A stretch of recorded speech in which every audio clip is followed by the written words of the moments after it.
Yo, what's up? Yo, man, Jdot, I told you I got some new shit coming, bro. Today we gonna do reaction. We gonna just do DJ Academics. Cause why not, bro? It's on the story of 051 Melly, aka what is it? AKA the Grave Digger. Bleep! That's me. I don't know. Hold on. That is me, dude. He can't be hell nah. See, okay, now we gotta see why he called him the Grave Digger. Cause that's me, bro. You can't do that. Here, 051 Melly, they're like, I want Drake and Kendrick. Rapping subliminals. This, bro, DJ Academics. Remember when y'all introduced me to Trap Geek? I thought Great. This was the video y'all was talking about. 051 Melly. Let me see if I can find it. It's up all the way. Oh, Lord Jesus. I'm glad I stopped doing the war in Chiraq. And I'm glad the voice don't sound nothing like mine.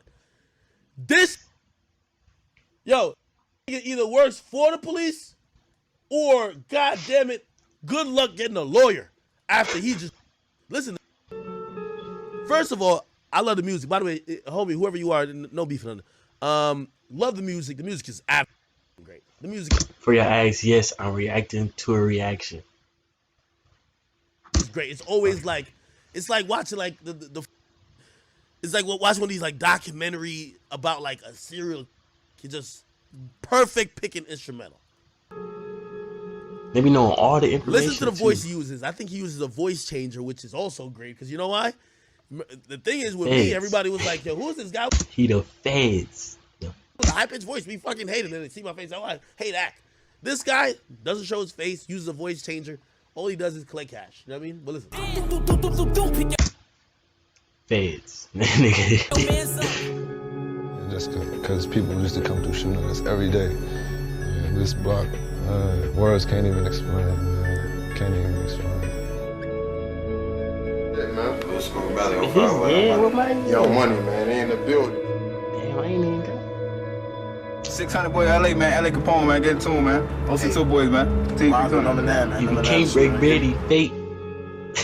Y'all don't know about that LA Capone. Hey, Ricky Long, bitch. Yeah. Fuck is wrong with you? Hey, I am Brick Squad. Brick Squad, boy. Fuck is you talking about, boy? You have to be willing to die or go to jail for 100 years if that's the lane that you're stepping in. You have to understand that whether you're 15, 16, you got to think like a man. You know what I'm saying? Don't be in it. Oh, you're not? Why does everybody say you're only 16 years old? How old are you? 300. The story of 051 Melly. 300. He was so serious about that too. This shit just seems. This thing seems like he might be a killer too. The voice, like I don't think this is a real person. I think it's a computer shit. Listen to this. Listen to this. By the way, hey, you know I haven't done the war in Chiraq and I stopped doing it. And I remember, people keep saying like I'm the one who gave Reese the name, the Grim Reaper. Okay, granted, cool. But I'm gonna be very honest. After watching this, and if half the shit this nigga is saying is true about this 051 Melly character, this nigga was the Grim Reaper. Literally. This nigga was the Grim Reaper of Grim Reapers. Grave Digger. It's a fact. White people is crazy.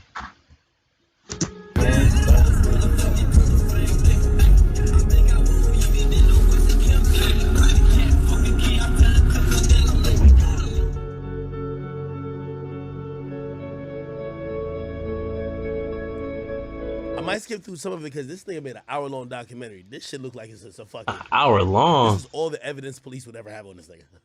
Bro got a whole movie about him, bro. What? I ain't gonna lie to you. An hour?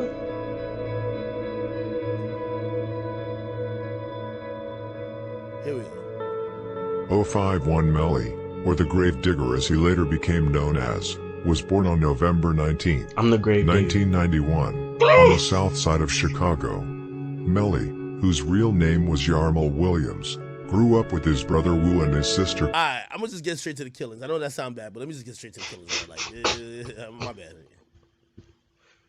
Listen, it connected a lot of dots that I didn't know. Like, them niggas really thought I was like an expert in Chicago. Nigga, I was reading Twitter. The fuck? Yo, Lenny Trees, thank you for the sub, bro. Canadian small businesses are the foundation. But they trying to pay the bills. I ain't here for it. Yo, Lady Trees, I'm working with this I'm working with this I'm here for they trying to pay the bills. For gambling. He was also cool with some No Limit members, because of Wu's uncle, G Slim, who was one of the founders of NLMB. He also had chat. This is where I remember watching this and I looked around and I was like, is there a wire in the room? Listen to this. Listen. Connections to 4CH. You can see pictures of him with, among others, Bump J and other famous 4CH members. He also had many cousins on the side of the enemy. Among others, he was a cousin of Lil Rob from Lamron, who he was later mocking, after he was shot to death by arrow from 051 Young Money. What? He was also a cousin of DYMB Courtney and TYMB Cortez, who killed Tuka from STL. Did this thing just name the murderers? Nah. He the feds, bro. He named This thing just named the murderers. all of them, name for This nigga name. was shot by arrow from over there, and this nigga was shot by. It said Tuka was killed by. He named the niggas. No way. He worked for the. No way. He worked for Chat, the police I watched department. about 5 hours of this, and I almost deleted War in Chiraq. I'm like, I hope people only watch me for jokes, and it wasn't jokes about people that died. It was jokes about the coonery and just the fuck shit going on. Cause this nigga had all the info. This nigga knew everything. Look, watch this. The fifth way is that someone gets killed through the back doorway due to personal reasons. THF is very well or Yo, he breaking down all type of sets. Let me just get to the killings, bro. Like, no disrespect. All right, come on. What's up with the ads? Chat, it's not. I get ads too. Don't worry about it. Y'all shouldn't get ads because y'all should be subs. All y'all should be subs. he also Nah, I'm had trying to many pay the cousins on bills, the Jay. side Chill of the out. enemy. I need them This nigga, ads. He was counting down. Among others, he was a Could this thing stop? I'm not doing the ad block. cousin of Lil Rob from Lamb, just as Lil Durk mentioned in the song, No Auto Durk, where he said, Law keeps wanting to get Zoo out of the way. They say he is a chief out here. THF also has a lot of strong allies. They are clicked up with sets, among other things, that Shaq was laying next to that garbage can, smelling like one, to a member from 600. He basically admitted to the murder on Twitter. Melly actually lived in 600's territory while mocking Shaq, yet 600 could not touch him, even though he became the top priority for 600 after killing Shaq. Melly even wrote several times on Twitter that he lived there. He even wrote to Manny from 600 that he lived in their area, and that he went through their area daily, and went home without worries. Melly, who was BD, and who had heavy BD connections, therefore had protection when he lived in the like area, 21 Savage, but bro. that did not stop 600 Am I tripping? They 21 Savage. Man, maybe I'm tripping. from trying to kill him, but they never managed to catch him lacking during that time. Nah, chat. This nigga know too much details, man. This ain't conspiracy, bro. This nigga got tweets and everything. Like, I don't even know how. This nigga got a tweet from 2012, bro. I think this is where I saw like some King Von tweets on. I was just finna say that. The nigga be all in King Von shit. Panic. Then C-Day jumped out of the van and walked calmly to the lying Anthony and stood over. Look, like, listen to this shit. Just listen to this shit. 4 to 5 months after Shaq was killed, both DHF and 600 would score on 051 again. On March 28th, 2012, Lil Chief was caught lacking by Bobo from THF in an alley in the 5000 block of South St. Lawrence Avenue in the Bronzeville neighborhood. What? Damn! Bro know every detail. Shot him in He the gotta chest have, bro. several times with He is the feds. I don't care. Whoever that man is, he works with the police department, the Chicago Police Department. I promise. He has all the files. a .45 caliber gun. Almost exactly. He knows the exact gun. The exact neighborhood, the exact street. He know what time it is. 1 month later, Man's the it was feds. 600's turn to score on no. This nigga not saying just shot him. He's telling you the caliber of the gun. He tell you how many bullets was like. This thing is a fucking pro. 5-1 Young Money, which would later become. Hold on, chat. I think my pool guy's here. It might be Ruri. So I just opened up my pool, by the way. So if Ruri show up, you know what time it is. Hold on. Man, Ack, we're not trying to hear none of that, man. I'm not gonna lie. We're not trying to hear you flex. About 4 to 5 months after Shaq was Bro, killed, wait, what? both DHF. Bro, left. Ack. Guess we watch this on our own. On March 28, 2012, Lil Chief was caught lacking by Bobo from THF in an alley in the 5000 block of South St. Lawrence Avenue in the Bronzeville neighborhood. Bobo shot him in the chest several times with a .45. Come on. This is my show now. I'm still in his show since he's gone. Almost exactly 1 month later, it was 600's turn to score on 051 Young Money, which would later become one of Chicago's more famous hits. Antonio Davis, aka Fathead, of the 8000 block of South Eberhard Avenue, was visiting an aunt's home at 70th and Union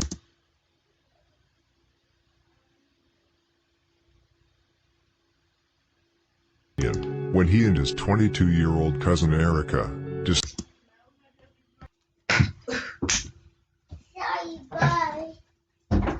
Kev. Come on, baby. Now you being a bully. Close the door. Close the door. Dang! She slept. I don't know who toothbrush that is, but I gotta edit that out. Let's get it. Decided to walk to the store. They did not think anything of the light-colored van that slowed as it passed them on Union, despite the hard-eyed stares from the people in the car.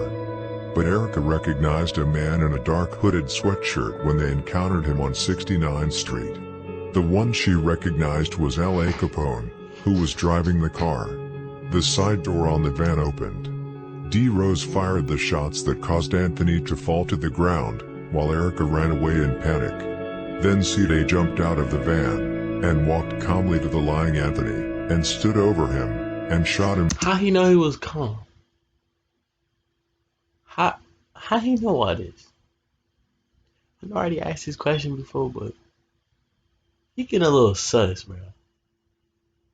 He calmly walked. What? How do you know this, times man? In the head.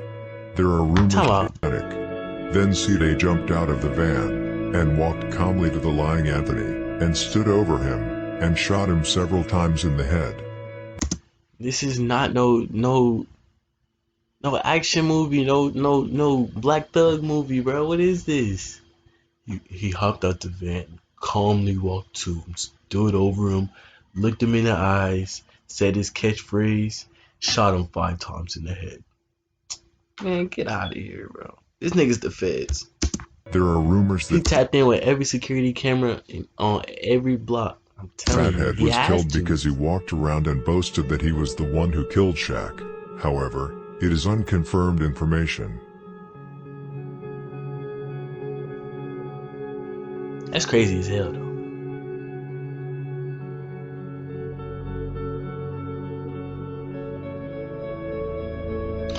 It's crazy how nobody can even imagine what it feels like to die. Like I know people pass out, I know people do all that, but dying is different, bro. Like nobody knows how that feels or what it looks like at the other side, which is crazy because so many people want to go to the other side but don't even believe in another side. So what do they want? Like, what do you want for yourself? Like, I know life hard here, but if you don't believe in another life after death, you're not gonna have it's gonna be worse for you. Shit, nigga, you gonna wish you was a human again. Anyways, that's crazy though. Laying down on the floor, somebody stand over you, finish you off, bro, and then keep going. Gruesome.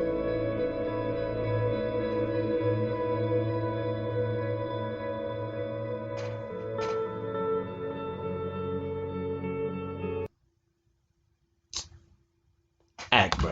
Get your shit together. Change. To make the most of it, you need an edge. Keep. Oh, he back. Immediately after the murder, both C-Day and L.A. Capone started mocking Fathead and 051 Young Money. For example, C-Day wrote to Erica on Twitter that he saw something she didn't, and other disrespectful comments about Fathead. Anthony, who was a low-loved member from 051, and who also was Montana's brother, made 051 want revenge, quickly.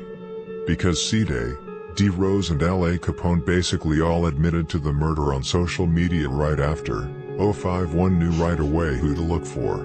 In addition, Erica had even seen L.A. Capone in the car. C-Day, who shot Davis several times in the head, quickly became the top priority for 051, especially for his brother Montana, and for Melly, who was very close to him. He was confused as hell.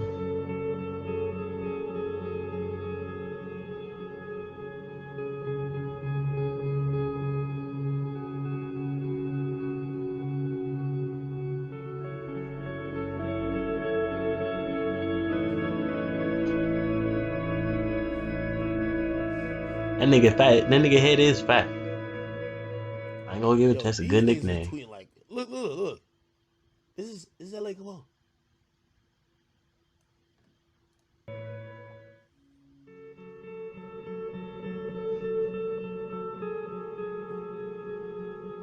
Yo, this shit took the war in Chiraq to a different level, bro. This thing got baby. After Fathead died, 051 was constantly out looking mainly for C-Day, but also. Now, chat. This part right here, this is where I'm like, how in the fuckity fuck do you know this shit?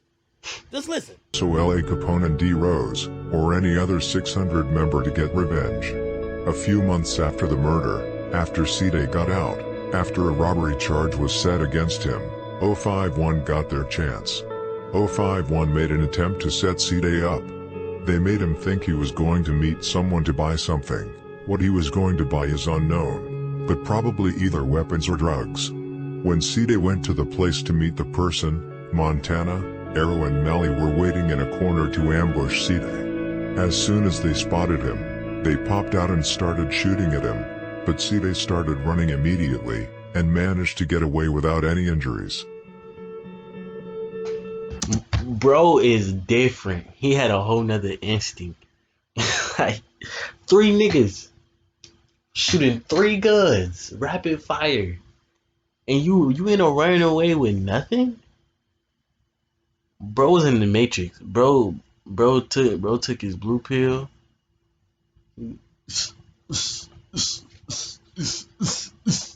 And that nigga was what? Nigga's another breed, bro. Only Chicago niggas too. They know how to dodge bullets. 8 days after Bob O killed Lil Chief, 051 got revenge when Lil Mick killed Black from THF 46.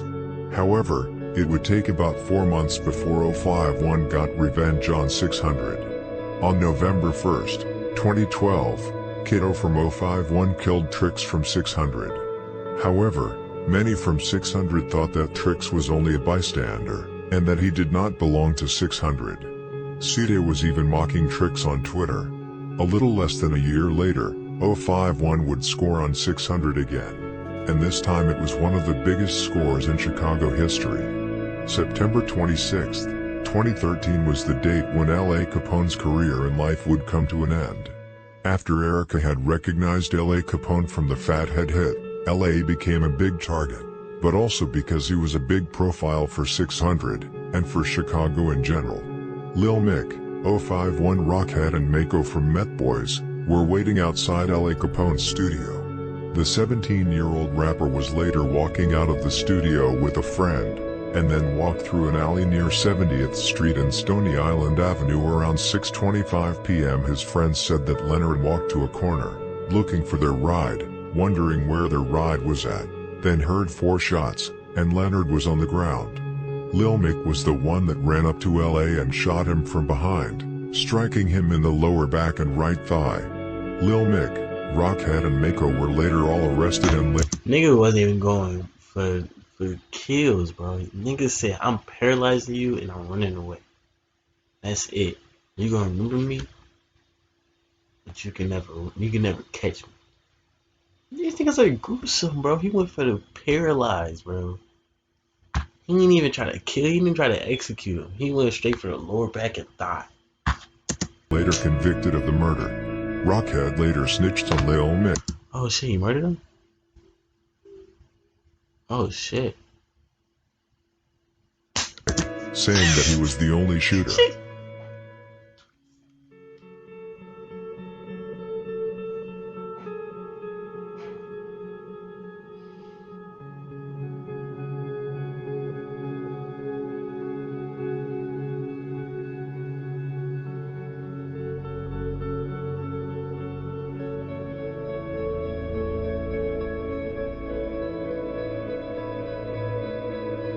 What is Ike doing with this picture on the side? I can't even see the whole video.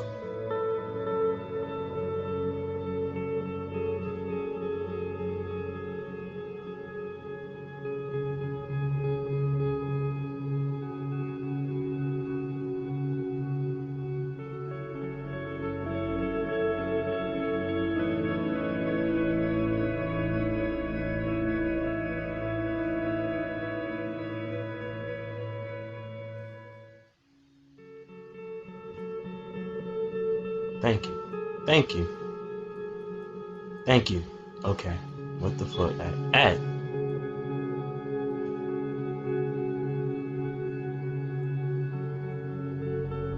About 2 months later, Westbrook, Dre Money and Lil Ant from THF 46 killed the female savage, Big A from 051 Young Money.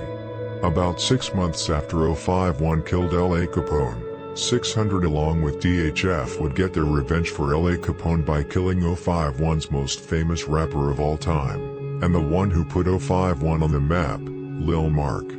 The assassination that would later lead to Melly's terrorization of Lil Durk and OTF. Lil Mark, or Mark Campbell who was his real name, was standing at a bus stop at 1:27 p.m. in the 300 block of East 51st Street. Lexville gave 46 the drop on Lil Mark. THF 46 who were already in traffic. Chat, I just want to know how this nigga know all this shit. It's too much. Too fucking much. I don't know, bro. How does he know this? I don't know, bro. Chat, I thought this was what I was talking about when I said Trap Geek. I didn't know. This is another dude. His name is, I don't even want to say it. His name is Chicago C. Y'all can check him out. But Jesus Christ. I watched this shit and I heard the niggas who died. I heard they were talking to me like, yeah, nah, he got it right. Okay. Yeah. I'm like, yeah, this is some demonic shit, man. Very demonic. Yeah, that nigga is telling timestamps, everything at 120. Yo, 127. Standing at the bus stop at 127. 127, bro. That is, bro. 7 is an odd fucking number. You can't even. Nobody's thinking about odd numbers. That's the exact 1:27 p.m. Like I said earlier, bro. Like he said earlier, bro. He's the feds. Boy, how do you know this? I'm good. Anyway, you know this. Let's get on to that. I gave y'all the option though. I told y'all we could have looked at some other shit. Y'all said y'all wanted to see that. Like this shit is telling you exactly what happened. It's telling you niggas' last words. Yo, it's just ridiculous. It's very unsettling. I'll tell you that. All right. Let's try to transition out of it. We're going to try to transition out of it. What was I watching the other day? Can I find this thing? Let me see if I can find it.